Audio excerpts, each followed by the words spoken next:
Hello दोस्तों, स्वागत है आप सभी का हमारे YouTube channel science GK and GS में। एसएससी जीडी एग्जाम 2024 21 फरवरी के फोर्थ शिफ्ट का भी एग्जाम खत्म हो चुका है और अभी तक मेरे पास मैक्सिमम रियल क्वेश्चन आ चुके हैं जो एग्जाम में पूछे गए थे। तो शुरू करते हैं आज का वीडियो, देख लेते हैं आज की फोर्थ शिफ्ट में किस प्रकार क्वेश्चन पूछे गए हैं जीके एंड जीएस के। लेकिन शुरू करने से पहले यदि आप चैनल पर पहली बार आए हो तो चैनल को सब्सक्राइब कर बेल आइकन ऑन कर लो, ताकि मैं जैसे ही आपका कल यानी 22 फरवरी का फर्स्ट शिफ्ट का एग्जाम खत्म होगा और उसका एनालिसिस लेके आऊँगा तो उसका नोटिफिकेशन आप तक पहुँच जाएगा और आप सबसे पहले उस वीडियो को देख सकेंगे। तो शुरू करते हैं आज का वीडियो और देख लेते हैं आज के बस फोर्थ शिफ्ट के क्वेश्चन किस प्रकार क्वेश्चन पूछे गए हैं। अभी तक मैंने तीनों शिफ्टों का मतलब फर्स्ट सेकंड थर्ड शिफ्टों का एनालिसिस करवा दिया। यदि आपने पिछले शिफ्टों का एनालिसिस नहीं देखा है तो आप उन शिफ्टों का भी एनालिसिस देख लेना, क्योंकि जिनका भी आगे शिफ्टों में एग्जाम होने वाला है यहाँ जिस एनालिसिस से काफ़ी ज़्यादा क्वेश्चन रिपीट हो रहे हैं, तो आपको या उन्हीं टॉपिकों से क्वेश्चन पूछे जा रहे हैं तो आपको एनालिसिस हर शिफ्ट का जरूर देखना है, ताकि कोई भी क्वेश्चन वहाँ से रिपीट हो या उन टॉपिकों से जो मैं एक्स्ट्रा फैक्ट आपको क्वेश्चन के साथ कराता हूँ वहाँ से कोई क्वेश्चन पूछा जाए तो आप उसको अच्छे से अटैम्प्ट कर सके। तो देख लेते हैं अब आज के फोर्थ शिफ्ट के क्वेश्चन की फोर्थ शिफ्ट में किस प्रकार क्वेश्चन पूछे गए हैं। तो फर्स्ट क्वेश्चन है फोर्थ शिफ्ट का, मौलिक कर्तव्य भारतीय संविधान किस अनुच्छेद में निहित है। तो अनुच्छेद 51 में निहित है, तो ये इसका राइट आंसर हो जाएगा। और मौलिक कर्तव्यों को कोई सूची नहीं थी, ये भी आपको ध्यान रखना है। मूल संविधान है और इसको मतलब कब जोड़ा गया था, तो भारतीय संविधान 42वें संविधान संशोधन अधिनियम द्वारा 1976 द्वारा भारतीय संविधान मौलिक कर्तव्यों को जोड़ा गया थे, मूल रूप से संविधान में शामिल नहीं थे, ये आपको ध्यान रखना है। और 42वें संविधान संशोधन द्वारा भारतीय संविधान में भाग 4 और अनुच्छेद 51 को जोड़ा गया था। और स्वर्ण सिंह समिति की सिफारिश पर मौलिक कर्तव्य भारतीय संविधान जोड़ा गया था, ये फैक्ट आपको ध्यान रखना है। और प्रारंभ में केवल 10 मौलिक कर्तव्य जोड़े गए थे, लेकिन 86वें संविधान संशोधन अधिनियम 2002 के द्वारा संविधान में एक और मौलिक कर्तव्य जोड़ दिया गया और अब टोटल वर्तमान में भारतीय संविधान 11 मौलिक कर्तव्य, ये फैक्ट आपको ध्यान रखना है। और मौलिक कर्तव्य के विचार को रूस संविधान से ग्रहण किया गया है। 1967 की 21वें संशोधन अधिनियम द्वारा 8वें अनुसूची में सिंधी भाषा को जोड़ा गया था, ये फैक्ट आपको ध्यान रखना है। और कोंकणी मणिपुरी और नेपाली को 1992 के 71वें संशोधन अधिनियम द्वारा जोड़ा गया था। ये कहे दूसरे क्वेश्चन के यहाँ पे एक्स्ट्रा फैक्ट डिस्कस हो चुके हैं, तो अपन इनको भी देख लेते हैं। बोडो, डोंगरी, मैथिली और संताली को 2003 के 92 संशोधन अधिनियम द्वारा जोड़ा गया था। सभी 22 अधिकारी भाषाओं में हिंदी भाषा अधिकांश भारतीयों द्वारा बोली जाती है, ये फैक्ट आपको ध्यान रखना है। ये दूसरा क्वेश्चन था, लैंग्वेज क्वेश्चन पूछा गया था, उनके एक्स्ट्रा फैक्ट यहाँ पे मिस टाइप हो चुके हैं, इस वजह से इनको भी अपन यहीं पे देख लें, बाकी वहाँ पे और बाकी के एक्स्ट्रा फैक्ट वो वहाँ पे उस वाले क्वेश्चन में देख लेंगे। तो नेक्स्ट क्वेश्चन है अपना, प्रधानमंत्री गरीब कल्याण योजना कब शुरू की गई थी। 2016 में शुरू की गई थी, ये इसका राइट आंसर हो जाएगा। और जो मैंने 20 फरवरी को फर्स्ट शिफ्ट में जो क्वेश्चन मतलब एनालिसिस करवाया था फर्स्ट शिफ्ट का, उसमें से गाइस जी कल भी क्वेश्चन पूछा गया था, आज के फर्स्ट शिफ्ट में सेकंड शिफ्ट में क्वेश्चन पूछा गया था योजनाओं से। जितने क्वेश्चन पूछे जा रहे हैं ना, वो सभी मैंने 25 क्वेश्चन करवाए थे योजनाओं से इंपॉर्टेंट, वहीं से क्वेश्चन पूछे जा रहे हैं। तो आप फर्स्ट शिफ्ट का 20 फरवरी के फर्स्ट शिफ्ट का एनालिसिस वाला वीडियो जरूर देख लेना। मैं आपको इस वीडियो के डिस्क्रिप्शन में उसका लिंक दे दूंगा, वहाँ से जाकर देख सकते हो। या 20 फरवरी के फर्स्ट शिफ्ट का एनालिसिस आप डायरेक्ट भी चैनल में वीडियो वाले सेक्शन में जाके देख सकते हो, या प्ले लिस्ट वाले सेक्शन में जाके देख सकते हो। सबसे ऊपर आपको प्ले लिस्ट में वही वीडियो मिल जाएगा, तो आप वो वीडियो जरूर देख लेना। यदि योजनाओं से कोई भी क्वेश्चन पूछा जाता है तो मैंने 25 क्वेश्चन करवाए योजनाओं से संबंधित, वहाँ से ये योजनाओं से संबंधित क्वेश्चन पूछे जा रहे हैं कि किस सन में स्टार्ट की गई थी। कल भी पूछा गया था और आज भी पूछा गया है, फर्स्ट शिफ्ट में पूछा गया था यार, और ये फोर्थ शिफ्ट में क्वेश्चन पूछा गया है।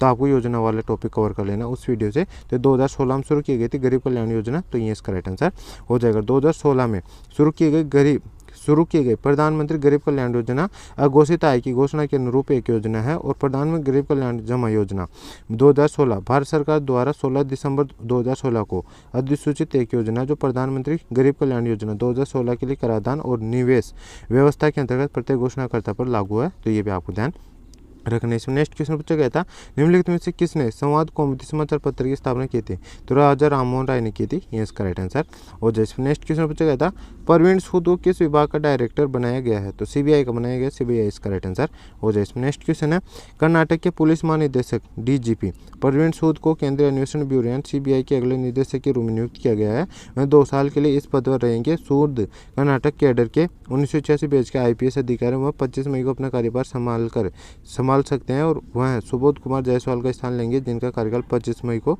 समाप्त हो रहा है। उन्हें 3 साल पहले ही राज्य के पुलिस महानिदेशक के तौर पर नियुक्त किया गया था, तो ये फैक्ट आपको ध्यान रखने से। नेक्स्ट क्वेश्चन पूछा गया था, मठ के निम्नलिखित में से किस राज्य का लोक प्रिय लोक नृत्य है? तो ये मध्य प्रदेश का, मध्य प्रदेश इसका राइट आंसर हो जाएगा। और लोक राज्यों के लोक नृत्यों की बात करें तो जैसे असम की बात करें तो असम के प्रसिद्ध लोक नृत्य कौन कौन से हैं? बिहू है, नागाहन है, नागा नृत्य है, खेल गोपाल नृत्य, नट पूजा है, महारास है, कैनो है, झुमरा है, झुमरा हो बनाइए। तो ये सभी असम के लोक नृत्य। मध्य प्रदेश की बात करें तो आड़ा है, खाड़ा नाच है, सैला भदोनी है, मानच है, फूलपति है, केड़ा, ये मध्य प्रदेश के लोक नृत्य है। बिहार के लोक नृत्य की बात करें तो बाको बकियन है, सामा चकवा है, विदेशिया है, जटा जटिन है और पनवारिया है, ये बिहार के लोक नृत्य हैं।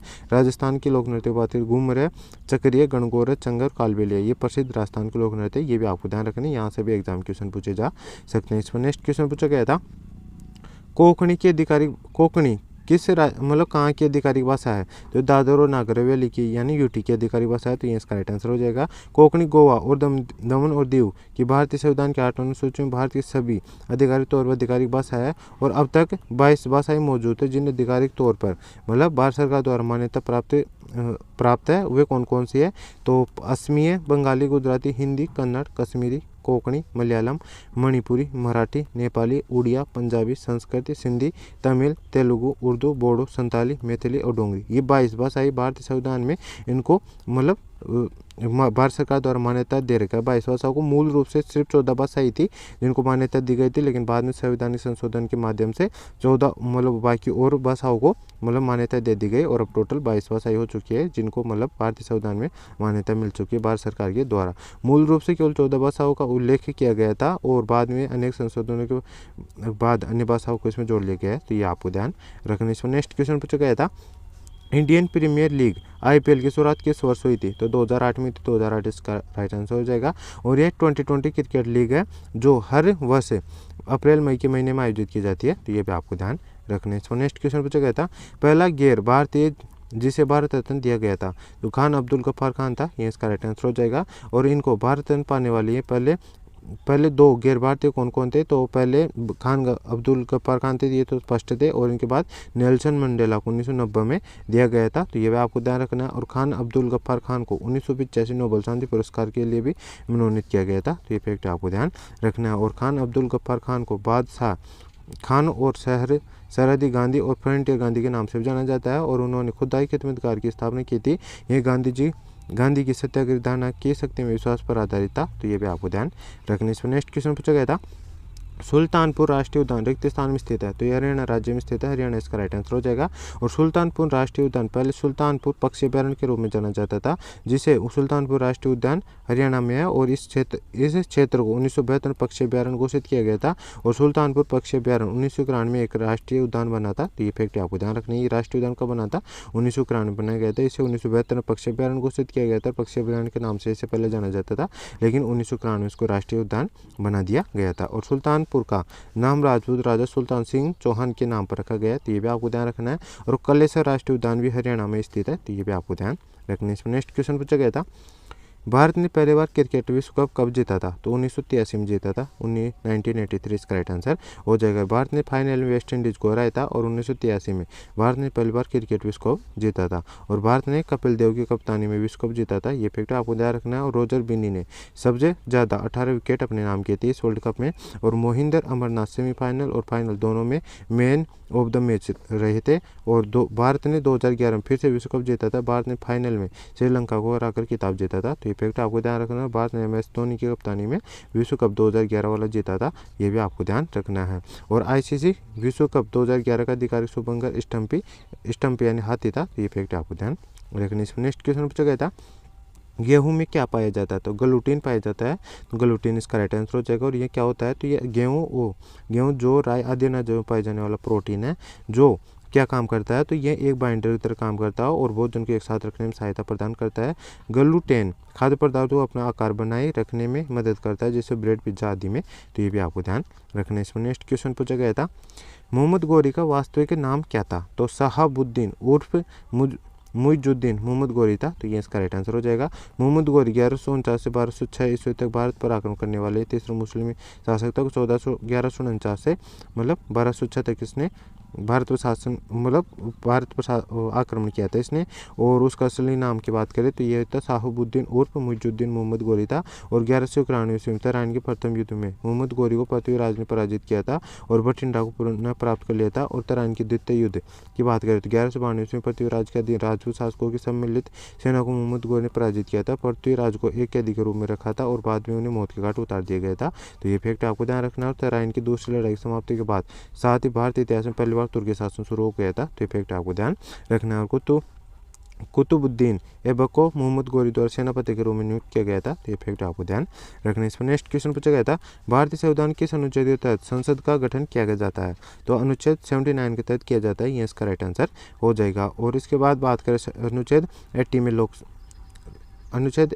में लोकसभा का और अनुच्छेद 81 में राज्यसभा गठन किया जाता है। तो ये फैक्ट आपको ध्यान रखना। अनुच्छेद 79 भारत संविधान के भाग 5 के अंतर्गत आता है। तो ये फैक्ट आपको ध्यान रखना। इसमें नेक्स्ट क्वेश्चन है, राष्ट्रीय नदी गंगा का उद्गम स्थल है? तो गोमुख है। गोमुख इसका राइट आंसर हो जाएगा। और यह गोमुख में हिमालय पर्वत से निकलती है, जो गंगोत्री ग्लेशियर का अंतिम स्टेशन है। यहाँ इसे भागीरथी के नाम से जाना जाता है। ये फैक्ट आपको ध्यान रखना है। और यह सक्रिय घाटियों के मध्य और लघु हिमालय को काटती है और देवप्रयाग भागीरथी अलकनंदा से मिलती है। इसके बाद इसे गंगा के रूप में जाना जाता है। तो ये फैक्ट आपको ध्यान रखना है। और ये नदी की लंबाई, गंगा नदी की लंबाई कितनी, 2525 किलोमीटर है। और यह उत्तराखंड में 110 किलोमीटर, उत्तर प्रदेश में 1450 किमी, बिहार में 445 किमी और पश्चिम बंगाल 520 किमी द्वारा इसके मतलब दूरी साझा की जाती है। और नदी अंततः सागर द्वीप के पास बंगाल खाड़ी में विसर्जित हो जाती है। तो इफेक्ट आपको ध्यान रखना। और इस गंगा नदी में बाई साइड से सहायक नदियाँ कौन कौन से, गोमती है, घाघरा है, गंडक है, बूढ़ी है, गंडक है, कोसी है, महानंदा है, रामगंगा और गर्रा नदी है। और दाहिनी सहायक नदियाँ कौन कौन से, यमुना, सोन, पुनपुन और दामोदर, ये सभी दाहिनी सहायक नदी है। तो ये भी आपको ध्यान रखने। इसमें नेक्स्ट क्वेश्चन पूछा गया था, बंगाल विभाजन के पश्चात कौन सा आंदोलन शुरू हुआ था? तो स्वदेशी आंदोलन शुरू हुआ था। ये इसका राइट आंसर हो जाएगा। सविनय अवज्ञा आंदोलन की बात करें तो 12 मार्च 1930 को हुआ था। स्वदेशी आंदोलन 1905 में हुआ था। बंगाल के विभाजन के पश्चात बंगाल विभाजन 1905 में हुआ था। और भारत छोड़ो आंदोलन की बात करें तो अगस्त 1942 में हुआ था। असहयोग आंदोलन अगस्त 1920 में हुआ था।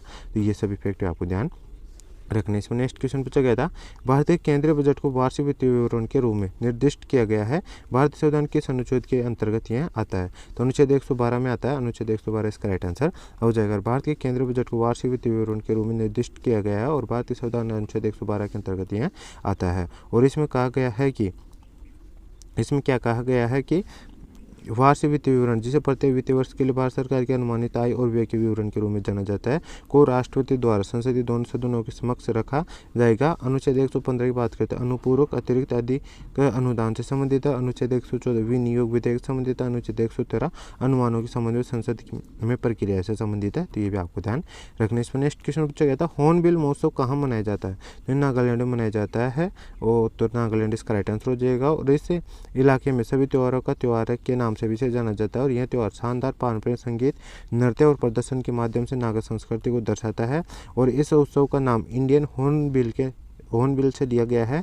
यह नागालैंड की लोक कथाओं और जनजातियों के बीच एक आम पक्षी है। यह उत्सव हर वर्ष 1 दिसंबर से शुरू होता है। तो ये फैक्ट आपको ध्यान रखना है। और 10 दिसंबर तक यह चलता है। इसमें नेक्स्ट क्वेश्चन पूछा गया था, भगवान बिरसा मुंडा जुड़ाव योजना किस राज्य से संबंधित है? तो महाराष्ट्र से संबंधित है। महाराष्ट्र इसका राइट आंसर हो जाएगा। इस परियोजना पर 5000 करोड़ रुपए की लागत आने का अनुमान है। योजना के तहत लगभग 6838 किलोमीटर लंबी सड़कों का निर्माण किया जाएगा। तो ये फैक्ट आपको ध्यान रखने। इसमें नेक्स्ट क्वेश्चन पूछा गया था, लखनऊ में स्थित स्टेडियम का नाम क्या है? तो ये कान्हा क्रिकेट स्टेडियम है। तो ये इसका राइट आंसर हो जाएगा। तो दोस्तों ये था आज के 4th शिफ्ट का full paper analysis. I hope आपको ये वीडियो पसंद है। वीडियो को लाइक कर देना। चैनल में नहीं हो तो चैनल सब्सक्राइब कर बेल आइकन ऑन कर लेना, ताकि जैसे ही आपका 22 फरवरी का 1st शिफ्ट का एग्जाम खत्म होगा मैं उसका एनालिसिस लेके आऊँगा, तो उसका नोटिफिकेशन आप तक पहुँच जाएगा और आप सबसे पहले उस वीडियो को देख सकेंगे। और यदि आपने पिछले शिफ्टों का एनालिसिस नहीं देखा है तो मैंने तीनों शिफ्टों का 1st, 2nd, 3rd और 4th का भी मतलब 4 शिफ्टों का एनालिसिस करवा दिया। आप पिछले शिफ्टों का भी एनालिसिस देख लेना, ताकि यदि आपका एग्जाम बाद में है तो वहाँ से कोई भी क्वेश्चन पूछा जाए तो आप उसको अच्छे से अटेम्प्ट कर सके और आपके एग्जाम में जीके वाले पोर्शन में अच्छा स्कोर हो सके। तो मिलते हैं नेक्स्ट वीडियो में, तब तक जय हिंद, जय भारत।